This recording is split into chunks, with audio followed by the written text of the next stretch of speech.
ઘણા એવું કરે કે આજે ભગવાનની પૂજા કરી, કૃષ્ણ ભગવાનની 10 દિવસ પૂજા કરીને એમને કશું મળ્યું નહીં, ચમત્કાર ન થયો, એટલે પછી બીજે દિવસે ભોળાનાથને લોટી દૂધ ચડાવવા દોડવા માંડે. હા, આ રીતે ક્યારેય પણ ભગવાન તમને દર્શન, ચમત્કાર કે ક્યાંય તમારું કામ સફળ કરશે નહીં. હા, ભગવાન બેઠા છે જ કામ કરવા માટે, આશીર્વાદ આપવા માટે, પણ જ્યાં સુધી તમારા મનના હૃદયમાં આ સિંહાસનમાં તમે એને સ્થાપિત નહીં કરો ને તમારા ઈષ્ટને, ત્યાં સુધી એ તમને જવાબ નહીં આપે. અને અંદર હંમેશા માટે એ બિરાજમાન છે. એટલે તમે જોજો, ક્યારેક આપણે કાર્ય કરીએ છીએ ને, ત્યારે કાર્ય કરતા વખતે જો કદાચ ભૂલથી એ કાર્ય, એમ તો આપણે બધા ગુણી છીએ, ભાગવતજી જે સાંભળવામાં આવતા હોય, જે શ્રવણ કરવા, સત્સંગ કરવા માટે આટલો સમય બેસતા હોય, એમાં અવગુણ હોય જ નહીં ક્યાંય. પણ કદાચ બને એવું કે કોઈ ભૂલથી ભૂલ થતી હોય ને, ત્યારે આપણા આત્માથી અવાજ આવે છે કે આ તારાથી ના થાય. જોજો, તમે અનુભવ કરજો, તમને આવા અનુભવ થયા હશે.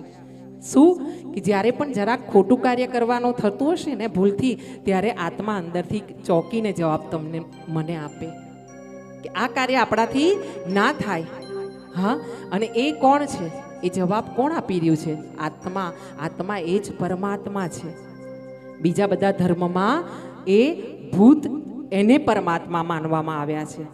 ભૂતને આપણા હિન્દુ ધર્મમાં આત્મા શો પરમાત્મા માનવામાં આવ્યા છે. હા, અને એટલે જ્યારે જ્યારે પણ આપણો આત્મા જવાબ આપે ને, ત્યારે આત્મા કહે એ પ્રમાણે ચાલવું. નહીતર શું થાય? 1 વાર, 2 વાર, 5 વાર આત્મા તમને રોકે, આપણા બધાને રોકે કે ખોટું કાર્ય થતું હોય ને તો આત્મા રોકે.